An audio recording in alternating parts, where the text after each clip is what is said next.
Saudari-saudaraku terkasih dalam Tuhan Yesus Kristus, selamat pagi dan berkah dalam. Kita berjumpa kembali dalam renungan harian Rabu 30 April 2025. Seperti biasa, kita menggunakan bacaan hari ini sebagai dasar permenungan kita. Bacaan pertama dari Kisah Para Rasul bab 5 ayat 17 sampai 26. Dikisahkan dalam bacaan ini bagaimana imam-imam kepala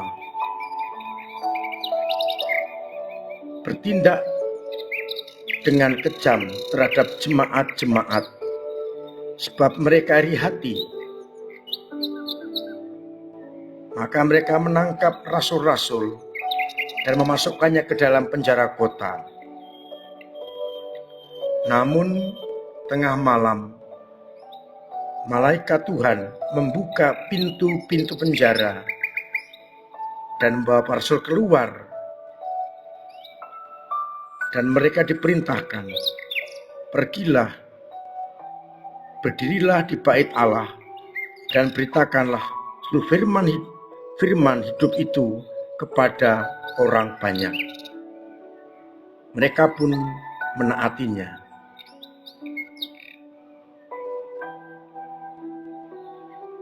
Mereka masuk ke bait Allah pada pagi-pagi dan mulai mengajar.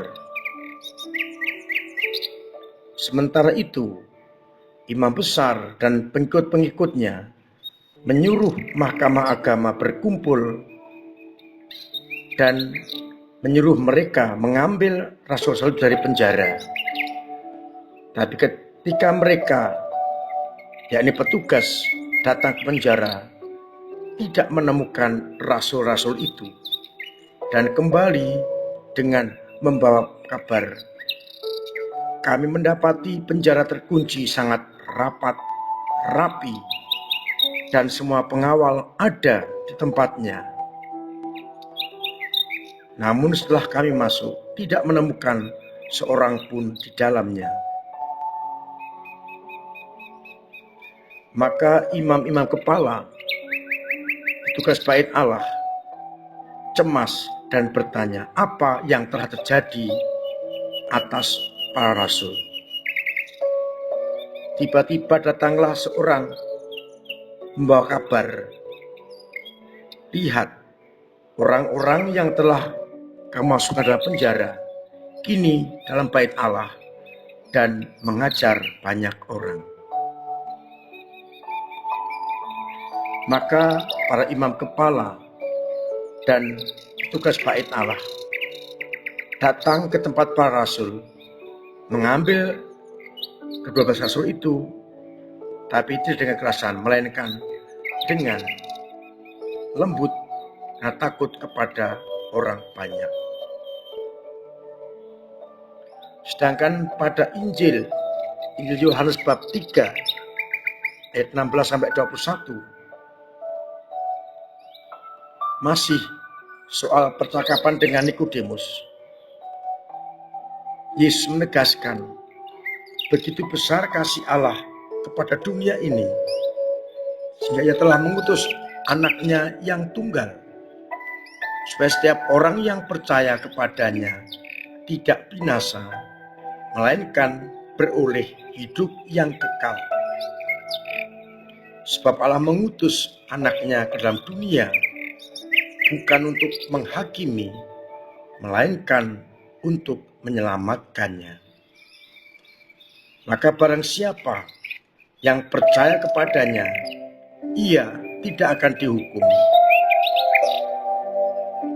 Tapi barang siapa tidak percaya, ia telah berada dalam hukuman itu.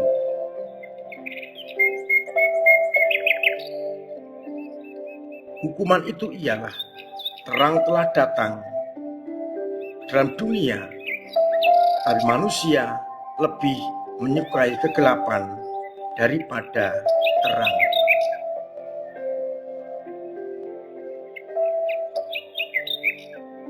Saudara-saudaraku terkasih, kuasa kebangkitan, kuasa Allah tidak pernah bisa dikalahkan oleh kuasa manusia. Sekalipun di penjara, mereka dibebaskan dengan sangat luar biasa. Dan para rasul tidak pernah akan mundur dari tugas itu, yakni mewartakan kabar gembira. Pergilah, berdiri di bait Allah, dan katakanlah seluruh firman hidup. Kepada kita pun juga diberikan tugas yang sama untuk memberitakan firman hidup dengan cara kita masing-masing. Sekalipun penjara ada di depan kita, pasti Allah akan menolong kita di dalam karya-karya itu. Maka tidak perlu mundur, tidak perlu ketakutan menghadapi tantangan dari dunia. Maka kita cermati, beritakanlah seluruh firman hidup kepada banyak orang. Itu tugas kita sebagai anak-anak Allah. Maka lewat hidup, karya dan juga perjuangan kita hendaknya merupakan pemberitaan akan firman hidup itu. Dari Injil kita melihat bagaimana Allah mengasihi dunia, mengasihi kita dengan mengutus putranya untuk menyelamatkan kita. Begitu besar kasih Allah pada dunia ini, Ia telah mengaruniakan anaknya tunggal kepada kita, supaya setiap orang yang percaya benar-benar diselamatkan. Percaya tentu tidak hanya dari pikiran, tapi dari kedalaman hati. Dan iman kepercayaan itu harus kita wujud nyatakan dalam hidup yang konkret. Kita jangan sampai hidup dalam kegelapan, tapi kita hidup dalam cahaya terang, terang kehidupan yang dibawa oleh Yesus sendiri. Oleh karena itu, kita juga bertanya, selama ini saya hidup dalam terang atau dalam kegelapan? Ataukah kadang dalam terang atau dalam kegelapan? Kita mencoba agar kita tetap hidup dalam terang itu, sehingga kita akan mendapatkan keselamatan yang datang dari Allah. Allah mencintai kita, maka kita pun juga harus mencintai Dia dengan cara hidup dalam terang dan bukan dalam kegelapan, agar akhirnya kita pun mendapatkan kasih karunia Allah. Semoga kita benar-benar selalu di dalam terang yang menuju kepada kehidupan dan keselamatan. Tuhan memberkati kita sekalian. Amin.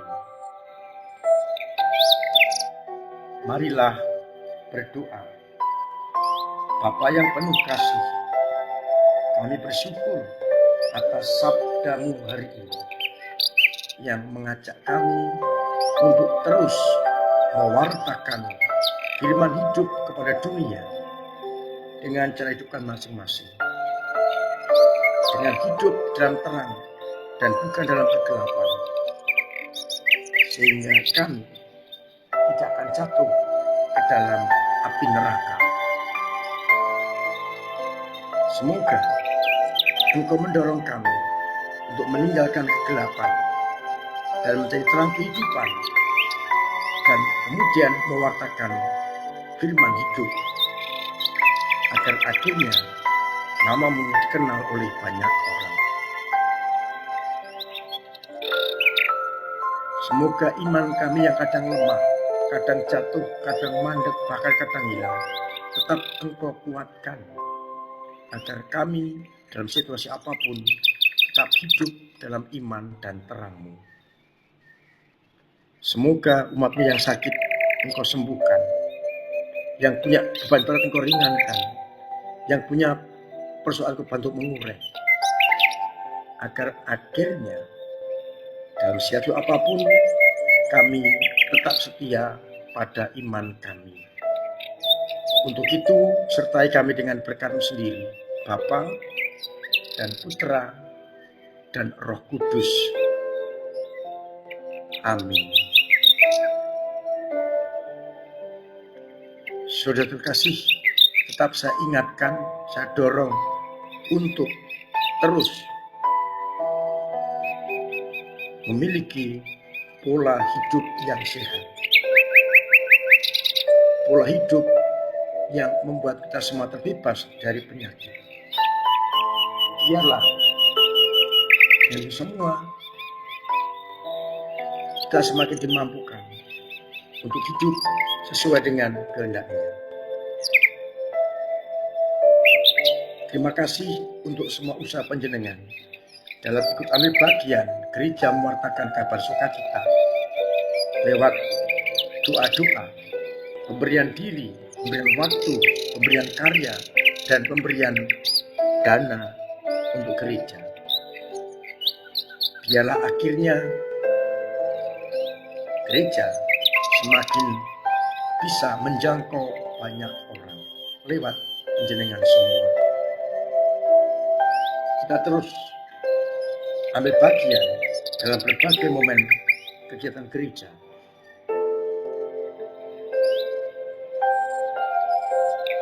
Nanti sore pukul 6 ada misa pembukaan bulan Maria. Mari kita berbondong-bondong menghormati Bunda Maria dengan mengawali Ekaristi, dan sepanjang bulan kita doakan doa Rosari.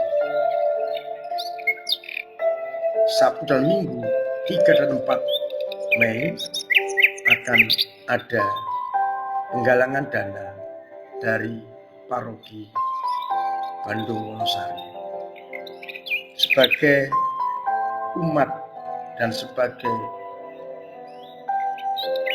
tubuh Kristus, kita bantu mereka dalam rangka pembangunan pastoral. Biarlah akhirnya mereka juga bersukacita. Akhirnya saya mengucapkan selamat pagi, selamat merenungkan, salam sehat, Tuhan memberkati